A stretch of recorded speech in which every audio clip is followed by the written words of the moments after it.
What's going on? We back. We in the home gym, about to lift some heavy weight, but I gotta finish my video from yesterday.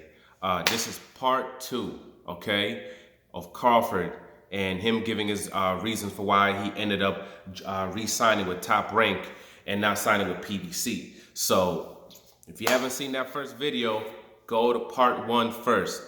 Got some crazy stuff that happened at the end of that, so that's why we weren't able to finish that.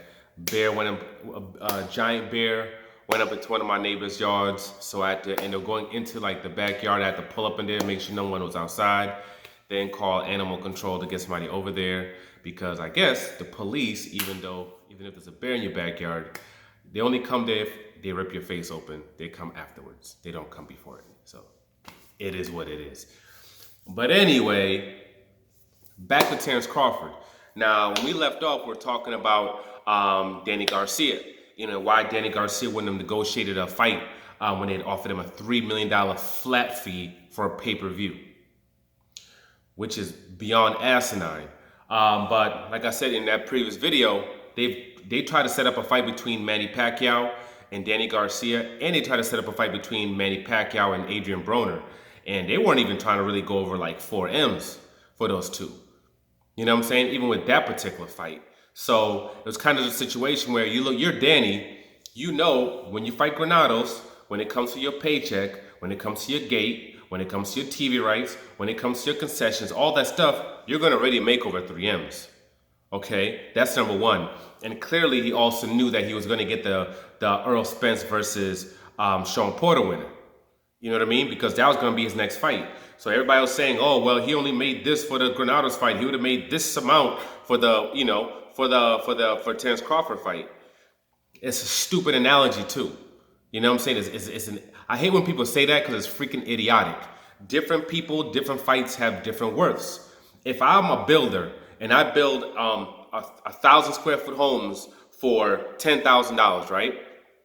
And then I build a 2,000 square foot homes for $20,000, okay? And then somebody says, hey, I want you to build this 2,000 square foot house for me for $15,000. You know what I'm saying? And I'm like, no, it's $20,000 for that labor to build that house. I need 20 grand. And they say, no, so the next house I build is a 1,000 square foot house and I build it for $10,000. You can't then turn around and be like, oh, well, look, you only made $10,000 for the house you built. You could have made $15,000. No, because depending on what the house size, there's a freaking price thing. And I'm making sure that's, adhered to. So no, I'm not going to do that. I'll just wait till the next house that I have to build. That's a 2,000 square foot home. And I'll get my $20,000 for then. I'll get it then. So Danny Garcia, yeah, he probably still made $3 million fighting Granados or close to it. But at the end of the day, even after that, he was going to get the Earl Spence fight, which obviously Earl Spence got into the car accident and everything, but it looks like he's still going to get the fight. In that particular fight, he's going to end up making, with the pay-per-views and his cuts of everything, he's still going to end up making, he's going to make more than double what he was offered for the Terrence Crawford fight. He's going to make more than double. So instead of him taking a jackass offer that they were offering him, he's going to be able to make substantially more money later on anyway, which looks like he's still going to be able to do. Even if he had to fight somebody else and then fight Earl Spence, he's still going to make that bread regardless. You know what I mean? So it made no sense for him to take that. So when people in situations like that, you got to come correct. You got to bring out that money. You know what I'm saying? To make them say, all right, we'll do this fight. You know, you probably even have to overpay when it comes to somebody like that, because when you don't sign to that other network, that's what kind of comes with it. You know that your promoter is going to have to be willing to overpay even in order to get these particular fights, in order to get people over there if they're not willing to send you to fight on the other network. You know, which clearly Top Rank wasn't able to do. And on top of that, you got your promoter saying, oh, Danny Garcia is not a real fight now. It's not profitable. You got him saying Sean Porter is not profitable. You got him saying all these particular things. You know, so you supposedly, because you can't work with supposedly. This, at the end of the day, this is a business. If you really wanted those fights and you wanted to fight these particular fighters, you have to say, okay, I'll re-sign with you, but I need guarantees that you can get those fights. Because those are the fights that I want, and those are the fights that I need, and those are the fights that are going to push my career to the next level. You know what I mean? Because like I said before, setting up low-tier fighters, fights with low-tier guys, and setting up with top-tier fighters are two completely different things. And for anybody who say, well, look at what Tyson Fury and Deontay Wilder got made. Yeah, Tyson Fury and Deontay Wilder got made because that fight was already set up. Fury versus Wilder 2 was already set up. What happened is Top Rank bought into that fight.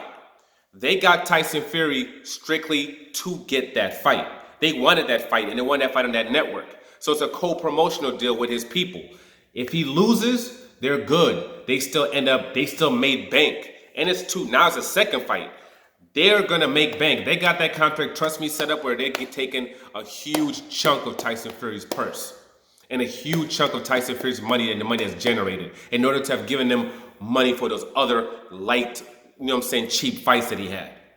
And in doing so, they were able to make their bread. But they got him strictly to make that fight. That's why they literally signed him to make that fight. So it's a completely different situation. So, and then you have to also look at it. All right, you signed with Top Rank. Cool. Danny and them are all still in PBC. Are the fights made? No, they all want to fight each other, and they don't, they want to, because I'm not part of that crew, they want to just do their own thing. Okay, if that was the case, then, and those were the fights you wanted, then you should have signed to PBC then. Financially, you wouldn't have suffered. You would have made more money than you're making right now because they're better at promoting than Top Rank and ESPN when it comes to boxing. You see all the pay-per-views that they've done. You see how their pay-per-views have done and how yours has done. We see how the levels that their fighters on, and the viewerships that their fighters get, and we see how everything is going on with Top Rank and their viewerships. Dana White's laughing at y'all because of declining viewerships over there. So clearly, this place over here is better at promoting. You can make more money, and you get to fight all the guys that you were able to fight. Regardless if, quote, they were just trying to fight between each other. So you could have been in that mix, but you chose not to. And did what you do work out for you? No, you're signed to Top Rank, and all we ever see you do is talking about PBC fighters. All we ever hear you do is mention PBC fighters. Every time a PBC fighter's fighting, you're commenting on the PBC fighters. And let's see on the PBC side. We saw Danny Garcia fight Sean Porter. Then he fought Granados. And now he's going to fight Earl Spence. We saw Earl Spence fight Mikey Garcia. Then we saw him fight Sean Porter. So Sean Porter got to fight Danny Garcia. Then he got to fight Earl Spence on pay-per-view. And he got a chunk of change to fight Ugas in front of like 4 people. And he got paid for that too. So he also got good fights. You know what I'm saying? Even Ugas got Sean Porter. Then after that, he got the Mexican kid. Oh, what the hell's his freaking name? I don't remember his name. Omar Figueroa. Then he got Omar Figueroa. And he's probably looking at getting a big fight in his next 2 fights. Keith Thurman got freaking Manny Pacquiao. Adrian Broner got Manny Pacquiao. These are the fights that these other guys are getting. And now it looks like we're having Danny Garcia versus Earl Spence. These are the fights that are happening over there. And what did you get? Amir Khan. You got this other dude that dropped you down. You know what I'm saying? That you had to get up from. And you got a guy who had his knee blown off with a shotgun. And the people that you keep talking about are PBC fighters. You know what I'm saying? So clearly, the decision that you made was the wrong decision. And then from what we hear, you extended that deal. You extended that deal on top of it. So it seems as if that decision to sign back to Top Rank wasn't necessarily the right decision. What's it going to take care of, to do? And I hear him say that, oh, Manny Pacquiao and Earl Spence don't fight him now. They're going to eventually have to see him. No, they don't, dude. Unless you agree to what they want, they don't. Because what's happening is they're becoming bigger stars. Earl Spence beats Danny Garcia. Then he fights a Manny Pacquiao. You're talking about now, what, 4 pay-per-views that are going to do $350,000+ pay-per-views? While you're fighting who and doing what numbers? You're pushing yourself further and further and further into the hole. And your numbers are declining, even on regular ESPN.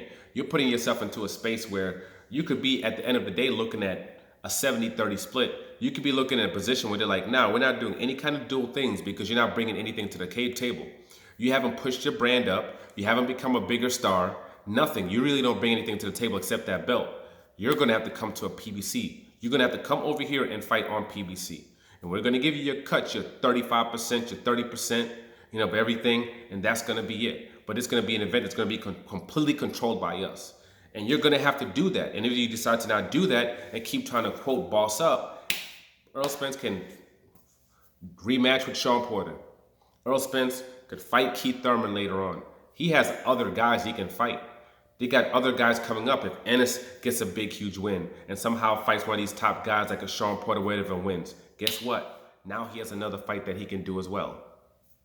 There's other things that he can do. He doesn't have to fight you. You know what I'm saying? And like they said, unless you agree to their demands, that fight ain't happening. But let's see what 2020 brings when it comes to Terrence Crawford. Unfortunately, I think it's going to be more bum fights against guys we don't give a ish about. Like, subscribe, share. I'm out.